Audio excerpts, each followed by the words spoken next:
अस्सलाम वालेकुम, मैं हूं आपका एस्ट्रोलॉजर सलीम समी। आज का टॉपिक स्टोन पे। जैसे पहले कल हमारी वीडियो आई थी कि कौन कौन सा स्टोन आप कौन से फिंगर में पहन सकते हैं, आज उसका दूसरा चैप्टर। आज हम बात करेंगे एमराल्ड पे, मोती पे और नीलम स्टोन के ऊपर कि ये तीनों स्टोन आप कौन कौन से फिंगर में पहन सकते हैं और कौन सी धात में पहन सकते हैं। तो सबसे पहले हम एमराल्ड्स की बात करते हैं। एमराल्ड्स आप सबसे छोटी फिंगर जो है, लिटिल फिंगर, इसमें आप एमराल्ड्स और मोती स्टोन पहन सकते हैं चांदी की धात के ऊपर। ये फिंगर दो स्टोन के लिए है, मोती और एमराल्ड स्टोन के लिए। आप चांदी में यहाँ पे दोनों स्टोन पहन सकते हैं।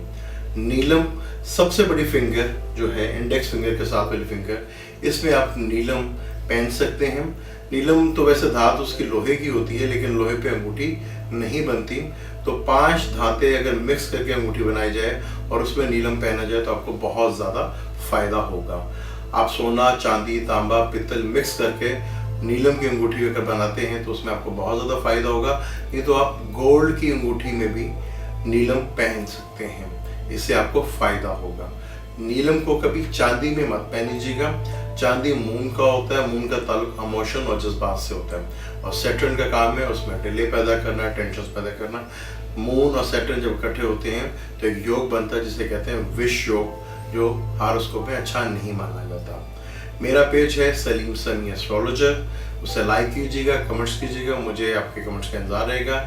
इंशाल्लाह नेक्स्ट टॉपिक पे हम फिर दोबारा बात करेंगे। मुझे इजाज़त दें, अल्लाह हाफ़िज़।